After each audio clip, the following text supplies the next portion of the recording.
um plano macabro de Amã, membro do governo da Pérsia, durante o reinado do rei Assuero, para tentar exterminar todos os judeus que moravam naquela região. A atribuição de culpa aos judeus durante a peste negra, uma epidemia que matou mais de 200 milhões de pessoas na Europa no século XIX, como também o próprio Holocausto. Durante a Segunda Guerra Mundial, mais de 6 milhões de judeus foram exterminados em campos de concentração criados somente para esse fim. Essas, irmãos, são só algumas das situações em que Satanás se levantou para exterminar da face da terra o povo judeu, povo escolhido do Senhor. Na lição de hoje, lição de número 9, nós vamos falar sobre a conspiração de Amã contra o povo judeu. Nós vamos ver como se deu essa conspiração. Nós vamos estudar também e ver qual foi a reação do povo judeu naquela época e naquela situação quando descobriu que estava prestes a ser exterminado homens, mulheres e crianças. Nós também vamos ver como se dá o antissemitismo, que é o ódio aos judeus, na modernidade, nos dias atuais. Vamos falar sobre a mídia global atual, que muitas vezes oculta fatos, distorce fatos, transforma situações desiguais em iguais e iguais em desiguais, tudo isso para mascarar um ódio que existe contra o povo judeu. Irmãos, a lição de número 9 data de 1º de setembro de 2024 e vem sob o título A Conspiração de Amã contra os Judeus. O textual da nossa lição se encontra em Mateus capítulo 10, versículo 22, e diz assim o texto bíblico: E odiados de todos sereis por causa do meu nome, mas aquele que perseverar até o fim será salvo. Irmãos, Jesus disse que o povo cristão seria odiado e, de fato, no mundo todo, cristãos são perseguidos, muitas vezes assassinados, torturados, mas muitas vezes ridicularizado, menosprezado pelas populações. O fato é que no mundo todo, cristãos sofrem as consequências de ter escolhido Jesus Cristo como o motivo, a razão da sua salvação. Mas retroagindo na história bíblica, a Bíblia nos conta que o Senhor se revela a Abraão e manda que ele saia da sua parentela e que vá para uma terra que o Senhor mostraria a ele, e que ali ele faria dos descendentes de Abraão uma numerosa nação. O fato é que, passados alguns anos ou alguns séculos, o povo de Israel é escravizado no Egito, e após a sua libertação o Senhor se revela a Moisés, e lá diz que o próprio Deus era o único Deus verdadeiro e digno de ser adorado. Só que naquelas circunstâncias, naquela época, somente o povo hebreu considerava que existia somente um Deus. Então, já naquela época, os hebreus sofriam um preconceito de ser uma religião monoteísta, que reconhecia somente um Deus como um Deus verdadeiro, no caso, o Deus Yahvé. Então, nós podemos perceber que o preconceito e a opressão antes de Jesus Cristo já existia, e principalmente quando o povo hebreu decidiu escolher adorar somente a um Deus.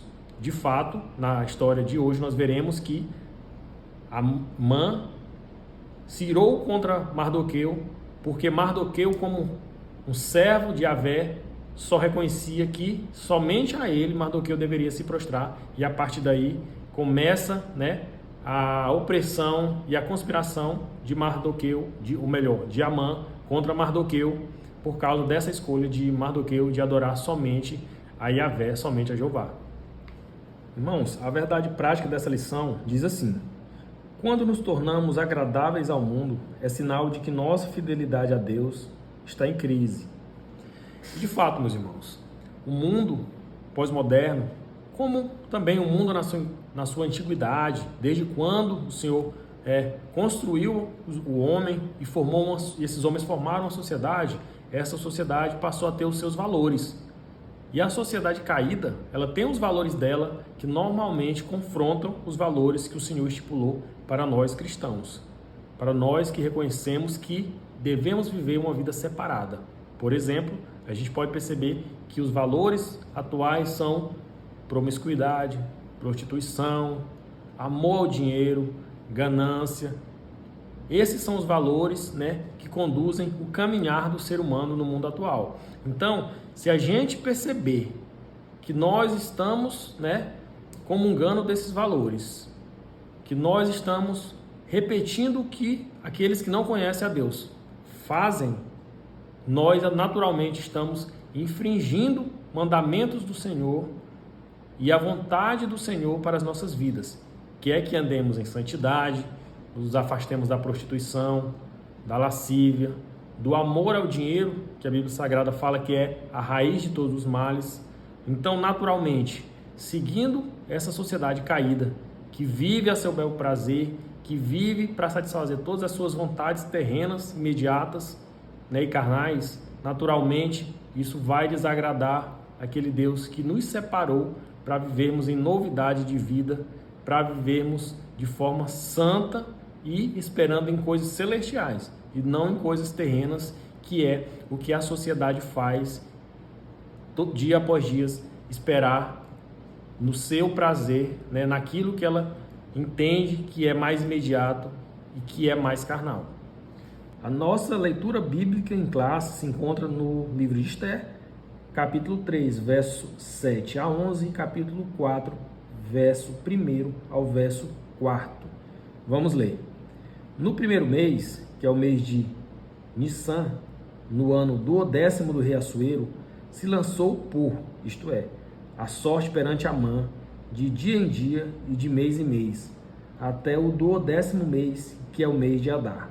E Amã disse ao rei Assuero: existe espalhado e dividido entre os povos, em todas as províncias do teu reino, um povo cujas leis são diferentes das leis de todos os povos e que não cumpre as leis do rei. Pelo que não convém ao rei deixá-lo ficar. Se bem parecer ao rei, escreva-se que os matem, e eu porei nas mãos dos que fizerem a obra 10.000 talentos de prata, para que entrem nos tesouros do rei. Então tirou o rei o anel da sua mão e deu a Amã, filho de Amedata, Agagita, adversário dos judeus. E disse o rei a Amã: essa prata te é dada, como também esse povo, para fazeres dele o que bem parecer aos teus olhos. Quando Mardoqueu soube de tudo quanto se havia passado, rasgou Mardoqueu as suas vestes e vestiu-se de um pano de saco com cinza, e saiu pelo meio da cidade e clamou com grande amargo clamor. E chegou até diante da porta do rei, porque ninguém vestido de pano de saco podia entrar pelas portas do rei. E em todas as províncias aonde a palavra do rei e a sua lei chegavam, havia entre os judeus grande luto, com jejum e choro e lamentação, e muitos estavam deitados em pano de saco e cinza. Então vieram as moças de Esté e os seus eunucos e fizeram-lhe saber, com o que a rainha muito se doeu, e mandou vestes para vestir a Mardoqueu e tirar-lhe o seu cilício, porém ele não as aceitou. Aqui no texto bíblico fala exatamente como se deu a investida de Amã contra o povo judeu e a reação do povo judeu ao saber que o rei tinha feito ali uma lei para que fosse exterminado todo o povo judeu que habitava naquela nação. Então, nós vamos passar agora para a nossa introdução e fazer alguns comentários sobre como se deu essa situação com o povo judeu, que é narrada no livro de Esther. A introdução diz assim: na lição anterior, vimos que Mardoqueu não se inclinava nem se prostrava diante de Amã. Nesta lição, estudaremos a respeito do plano de Amã para exterminar todos os judeus do reino da Pérsia. Veremos também como o povo judeu tem sido perseguido ao longo de sua história. Israel sobrevive pela providência divina. Então, irmãos, retroagindo um pouco, na lição passada, nós vimos que Mardoqueu se recusou a se prostrar perante Amã. Amã, foi exaltado ali pelo rei, se exaltou acima dos príncipes da época, e o próprio rei, por sua própria vontade, estabeleceu um decreto no qual todos teriam que se prostrar perante Amã. E aí, assim ele estava acostumado, e seu ego, inflado pelaquela situação, já esperava que todos se prostrassem. Só que não foi o caso de Mardoqueu, por ser aquele servo temente a Deus, o qual, tem toda a sua vida dedicada, compreende que é o Senhor quem dá o mantimento, que é o Senhor quem dá os livramentos, que é o Senhor que estabelece o melhor para ele, para a vida dele, Então, ele imaginou que um homem como ele, um homem criado por Deus, frágil, pecador, né? Às vezes, né, infelizmente, nós temos situações aí de governantes, né, que entram pelo voto popular, como estamos numa democracia, e ali é dado aquele crédito, aquela oportunidade de ficar estabelecendo, né, e lutando pelos direitos da sociedade, do povo. Mas quando, né, menos espera, ou às vezes nem menos espera, às vezes realmente esperamos isso, porque é comum no nosso país, sai a notícia de que aquele que estava ali em um cargo de destaque, né, aquele a quem foi instituído um mandato para lutar pela melhoria, né, da qualidade de vida do povo, é aquele que está se utilizando do cargo para se corromper, para roubar, para defraudar os cofres públicos, né, para benefício próprio. Então, o homem, né, independente do cargo que esteja, ele é um homem como qualquer outro, independente do cargo a que ele foi atribuído. Então, Mardoqueu compreendia essa situação e não acreditava de forma correta que o homem merecia qualquer tipo de adoração. Porque eu aqui no meu estado sou militar e vocês, né, provavelmente devem saber, irmãos, que os militares eles estão ali debaixo de um regulamento, né, mais rigoroso, né, baseado na hierarquia e na disciplina, mais rigoroso do que a maioria dos cargos, né? E a gente sabe que o superior, o chefe, né, o militar que tem uma patente superior à sua, ele merece as honras, né? Existem as honras militares, né? Eu acredito que naquela época já existiam as honras dadas para os príncipes, mas o que o rei estabeleceu para Amã era acima de uma honra, quase que uma adoração, a ponto de o súdito ter que se prostrar. Então, Mardoqueu não concordou e optou por ser fiel até a morte, se fosse preciso, ao seu Deus. Então, nós entendemos que Mardoqueu teve uma decisão completamente ajustada ao que o Senhor espera da gente, que é total devoção e reconhecimento como o Senhor das nossas vidas, né? E aí, o comentarista aqui também fala sobre a perseguição que os judeus sofrem, né, ao longo da história, né? No início aqui da lição eu já falei, né, sobre mais ou menos sobre como ocorreu algumas delas, né? E de forma reiterada ao longo da história os judeus têm sido vítima de afronta, de menosprezo e de muitas vezes de genocídio, né? Então, assim, na própria Rússia no século XIX houve ali o que foi chamado de pogroms. Os pogroms eram pessoas, né, russos, né, porque se deu na Rússia essa situação, que eles, a troco de nada, simplesmente, né, após, né, ingerir bebida alcoólica, né, gangues começaram a se formar com uma única intenção: massacrar, roubar, estuprar, assassinar judeus. E aí, né, para o espanto maior ainda da sociedade da época, era fomentado pelos próprios governantes, inclusive alguns czars, né, que eram os imperadores da época, passaram a fomentar legalmente as atrocidades cometidas contra os judeus. Então a gente compreende que o povo judeu, ele de forma reiterada é vítima de antissemitismo e vítima de opressão por muitas nações ao longo da história, né? Meus irmãos, o segundo parágrafo do primeiro tópico diz assim: o Império Persa abrangia todo o Antigo Oriente Próximo, desde o rio Indo, na Índia, até o Mediterrâneo Oriental. Incluía parte do norte da África até a Etiópia e se estendia para além do mar Egeu. Em linha reta, de um extremo a outro, eram mais de 4.000 quilômetros. Em todo esse território havia inúmeras comunidades judaicas. Amã planejou a destruição dos judeus de todo o reino de Assuero. Isso incluía até os que haviam retornado para Jerusalém. Esse parágrafo aqui ele fala sobre a extensão, né, do Império Persa, né? A gente sabe que a Bíblia fala que o rei Assuero reinou sobre 127 províncias, né? E fazendo um cálculo, né, e tentando trazer para os dias de hoje, talvez seria uma extensão territorial muito parecida com o que hoje é o território dos Estados Unidos, né? Com a diferença: hoje nós temos aí algo em torno de 7 bilhões de pessoas no mundo, e na época eram algo em torno de 200 milhões de pessoas, ou seja, o mesmo território, mas muito menos povoado, ou seja, né, possuía uma grande área territorial comparado à sociedade da época, né? Era como se fosse, talvez, hoje, uma faixa territorial maior do que era os Estados Unidos, né? E assim, havia também uma população militar muito grande, né, que o rei Assuero possuía, ou seja, era uma grande potência que o reinado, né, e a Pérsia na época que foram narradas as histórias no livro de Esther. Então, assim, durante todo nesse território todo, existiam judeus espalhados por todo o território, até porque a maioria deles não tinha optado, apesar do rei Ciro permitir o retorno dos judeus para seu país, para Jerusalém. A maioria já tinha se instalado na Pérsia e optou por não voltar, optou por ficar por ali, porque já tinham criado raízes, já tinham trabalho construído e feito suas propriedades estavam situadas naquele país. Então a opção maior foi de não retornar para Israel, né? O terceiro parágrafo fala sobre astúcia e oportunismo. Amã convenceu Assuero escondendo sua verdadeira motivação, que era pessoal.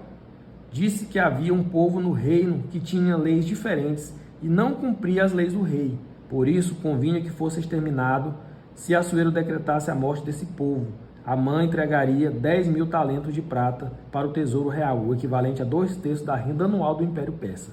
O texto bíblico nos permite entender que Assuero concordou com Amã, sem questionar de que povo se tratava. Simplesmente tirou seu anel e o deu a Amã, a quem coube definir os termos da carta a ser enviada a todas as províncias, assinada em nome do rei.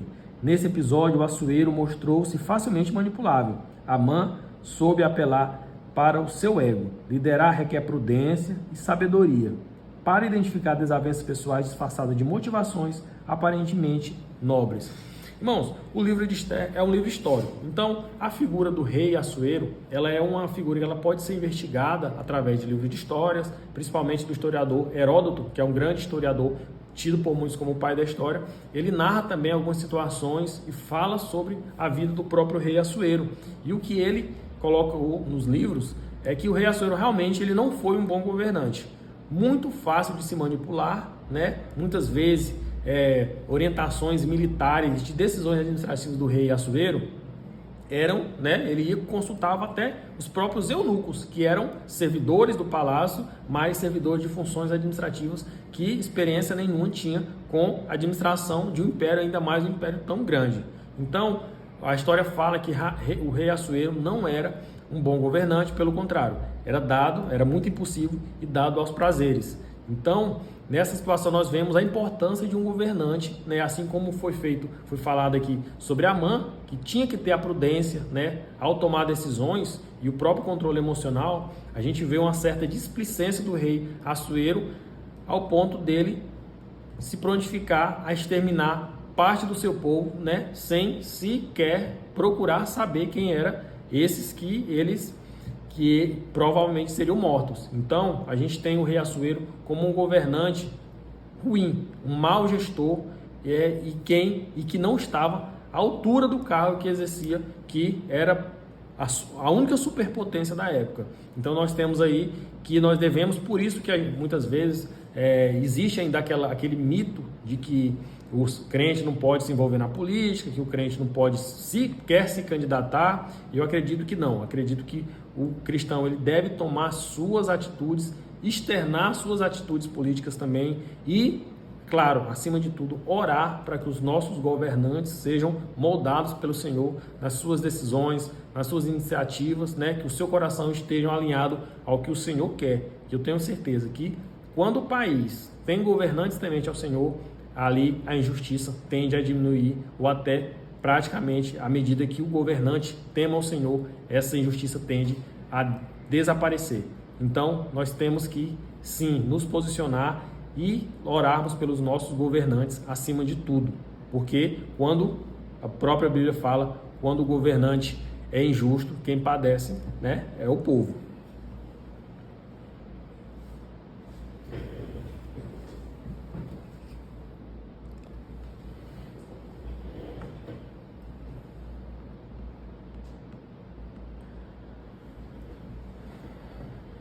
Irmãos, no segundo tópico, ele vem sob o título de A Tristeza de Mardoqueu, dos Judeus e de Esther. E aí, o primeiro parágrafo diz o seguinte: No dia definido para a morte dos judeus, ninguém deveria ser poupado. A ordem expressa era que destruíssem, matassem e lançassem a perder todos os judeus, desde o moço até ao velho, crianças e mulheres, em um mesmo dia, e que todos os seus bens fossem saqueados. Irmãos, essa atitude do rei Assuero juntamente com Amã, ela contradiz a própria tradição dos persas, né? Porque o povo de Israel, né, o povo judeu foi levado cativo para a Babilônia e por lá ficou por 70 anos, até que o imperador Ciro, né, desse permissão para que quem quisesse retornar, retornasse a seu país de origem. E essa atitude de extermínio de judeus, né, em um país que deu liberdade para os judeus, vai muito contra o que os próprios judeus esperavam daqueles governantes persas, né, que tinham dado uma certa autonomia e uma certa liberdade, porque eles foram levados exilados, mas não necessariamente todos eram 100% escravos, mas eles tinham uma margem de liberdade a ponto de ter os seus bens, né, poder trabalhar e poder, né, gerir a sua vida ali dentro daquele país. Então, é uma atitude que pegou de surpresa todos, não tinha como ser diferente, né? Aqueles que tinham uma certa, né, viviam uma vida normal, né, a partir daquele decreto, daquele edito, teriam as suas vidas, né? Não, ninguém, nem homem, nem mulher, nem criança teriam suas vidas poupadas, né, diante daquele decreto. Então, como é de se imaginar, a atitude foi de extremo desespero por parte de todos os judeus, né, daquela época. No segundo parágrafo, né,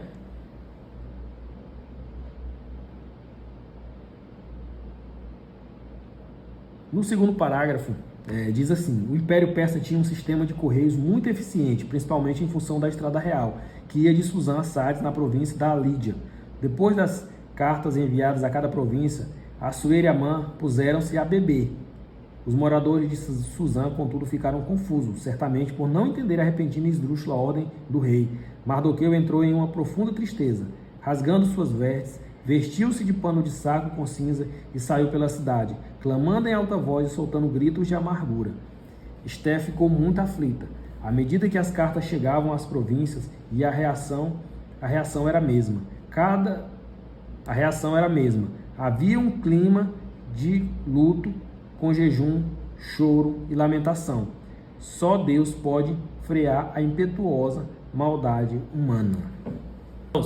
A história conta que o rei Assuero, ele empreendeu muitas guerras, principalmente com os gregos, né? Era uma outra potência e o rei Assuero, né, já tinha uma certa cisma com aquele outro país e tomou a iniciativa de muitas guerras, inclusive o próspero, né, banquete que foi dado por Assuero. Os historiadores entendem que ali foi uma situação em que o rei Assuero criou para que pudesse fazer acordos militares, né? E posteriormente a história conta que ele realmente foi à guerra, né, e não teve êxito, né? Amargou algumas derrotas que chegaram de fato a enfraquecer o seu reinado, né? Porque foram muitos mortos e então ele perdeu ali muitos militares, né, e muitos recursos que ele tinha investido nas guerras, né? Naturalmente enfraqueceu a sua própria nação, né? E mais assim, uma coisa que a história conta que foi realmente realizado foi a questão que é citada aqui pelo autor, pelo pastor Silas Queiroz, da questão da Estrada Real,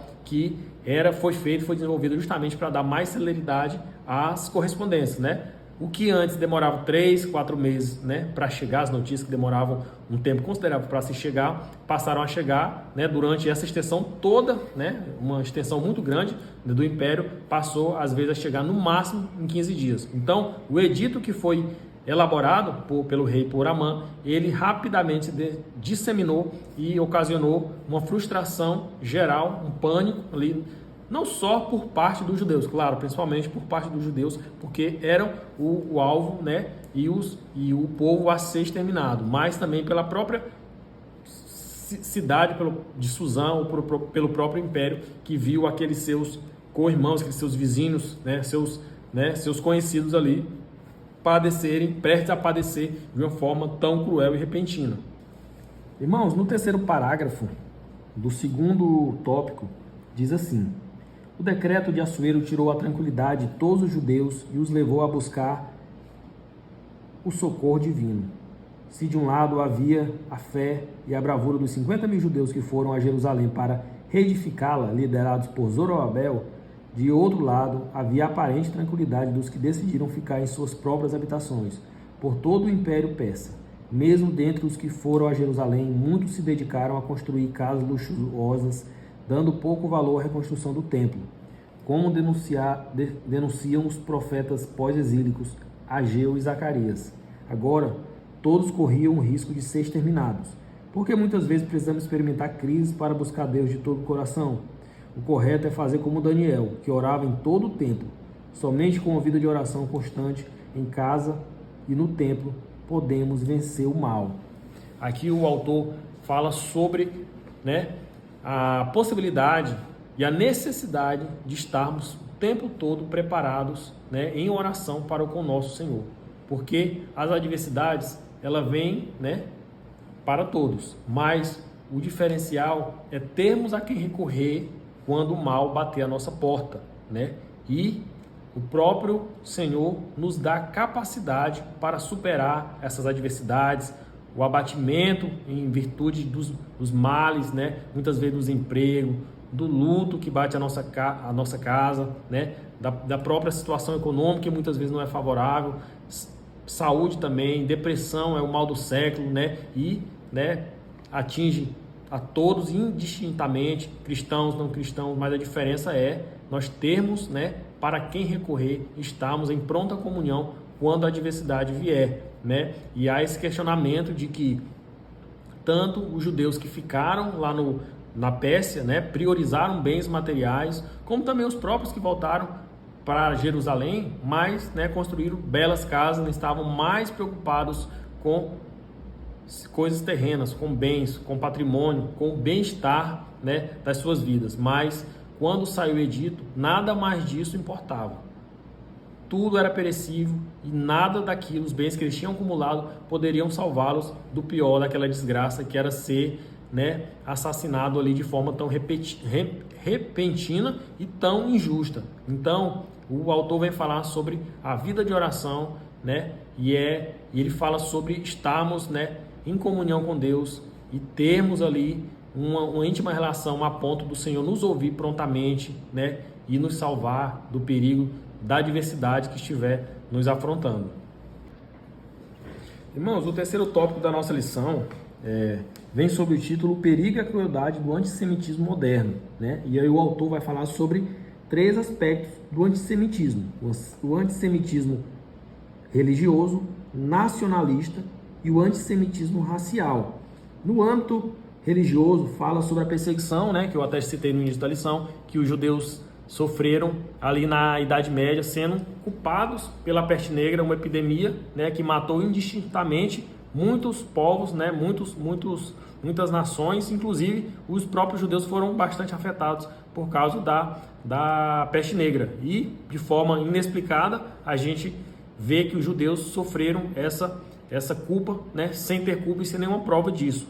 E o autor também fala sobre o antissemitismo racial, também o antissemitismo nacionalista. No âmbito do antissemitismo racionalista, o autor fala sobre o próprio fato de Hitler ter colocado ali os judeus como culpados pela baixa econômica, pela crise econômica, Dizia que os judeus estavam roubando as riquezas da Alemanha, e aí aos poucos, diante de pequenas condutas, foi aumentando a intensidade a ponto de acontecer o que todos nós temos conhecimento, que foi o extermínio de judeus ali em campos de concentração. Então, não foi, e essas medidas não são tomadas normalmente, da noite para o dia. Às vezes, começa com uma discriminação, com tratar aquele povo de uma forma diferente, recriminando muitas vezes com palavras, mas aquilo ali vai criando uma normalidade dentro do povo, e quando as atitudes são mais injustas e mais drásticas, como a própria perseguição, tortura e morte,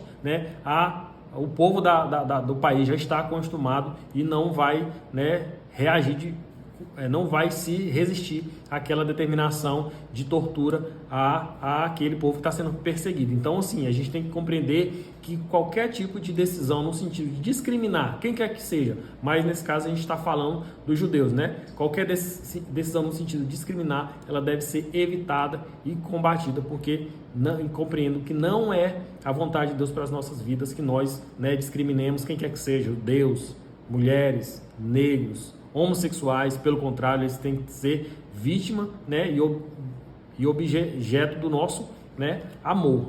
Então, a gente vê também essas vertentes dos tipos de preconceitos que os judeus sofreram e sofrem até o dia de hoje.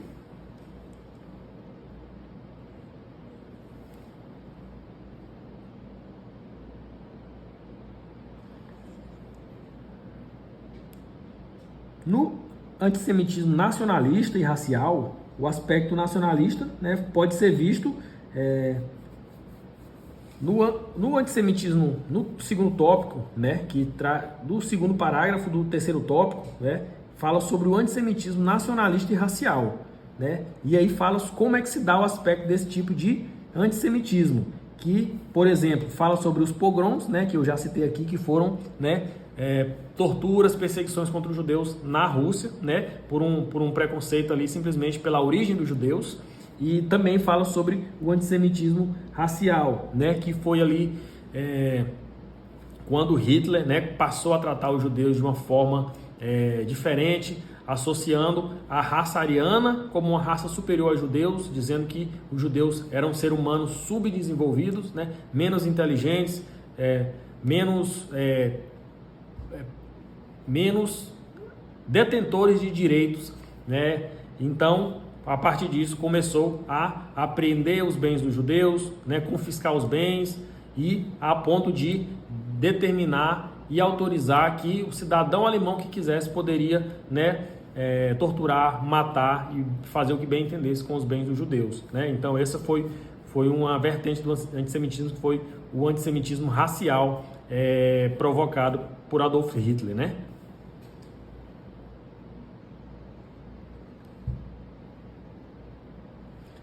O terceiro parágrafo do terceiro tópico fala sobre o antissemitismo atual, né? E aí a gente vê que, apesar da diáspora ter durado algo em torno de 2.000 anos, os judeus, de uma forma surpreendente, e que nós compreendemos que foi nada mais, nada menos do que a mão de Deus preservando a identidade do seu povo e fazendo com que eles retornassem para seu país quase 2.000 anos depois, né? Eles voltam com a mesma cultura, voltam com muito das suas tradições preservadas e, apesar disso, apesar de aparentemente ser motivo para um desfecho feliz na história do povo judeu, né, realmente não foi isso que aconteceu, pelo contrário, né?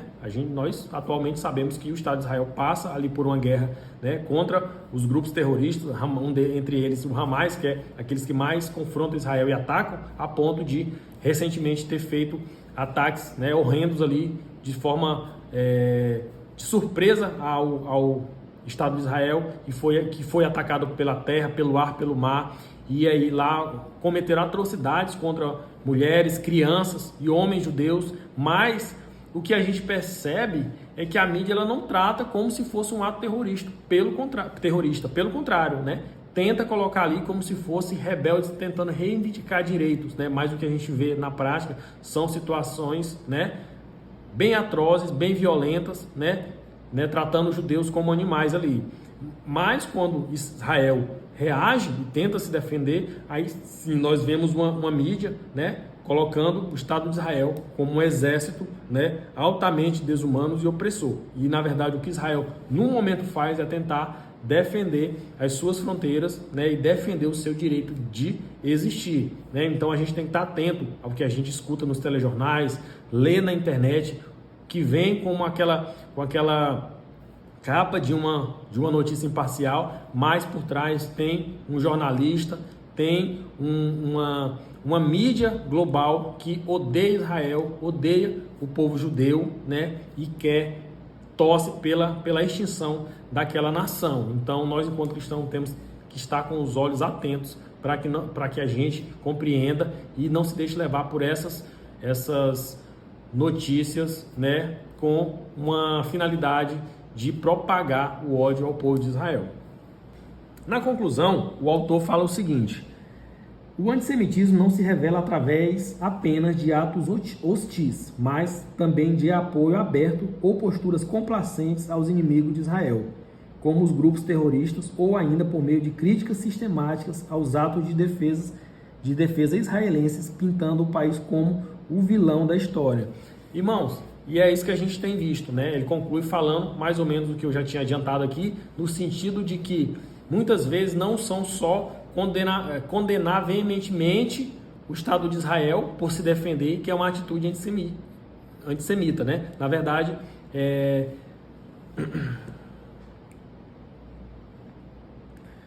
irmãos, e o autor ele conclui, né, aqui na conclusão fala, né, para a gente ficar atento, né, que muitas vezes o antissemitismo ele não vai vir de uma forma descarada, né, e bem exteriorizada, vem com atitudes ou com falas que condenam o direito de Israel de se defender, né, ou procura não criticar aqueles que atacam Israel, ou trocam o nome de terrorista, porque, né, na guerra atual o que nós vemos são grupos terroristas, né, que fazem tudo, né, para conseguir seus objetivos, e a principal atitude é o próprio assassinato, né? A gente classifica como grupo terrorista, mas muitas vezes a gente vê a mídia, né, usando eufemismo para classificar esses guerrilheiros que atacam Israel, como por exemplo rebeldes ou grupo dissidente, mas na verdade é uma tentativa de camuflar quem realmente está contra Israel e colocar-nos do lado, né, desses terroristas, né, e contra o povo escolhido. Então a nossa atitude enquanto cristão é orar pela paz, né? Nós não podemos fazer mais do que isso, mas com certeza é a atitude e a decisão mais eficiente nós teremos se nós passarmos a orar pelo Estado de Israel e torcer para que, né, eles se arrependam e reconheçam a Jesus Cristo, né, que é a vontade do Senhor para aquela nação. É isso, meus irmãos, eu agradeço a todos que estiveram conosco aqui durante essa aula, né? Peço para que você se inscreva no canal, para que você deixe o seu like, que é uma forma do YouTube de propagar e levar os nossos vídeos para aqueles que, né, necessitam ouvir a palavra de Deus, necessitam dar uma aula nas suas igrejas, né, e ter o seu conhecimento, né, ampliado através dos comentários feitos aqui nesse canal. Então, por gentileza, deixe seu like, né, e nos acompanhe no canal, e Deus abençoe a todos.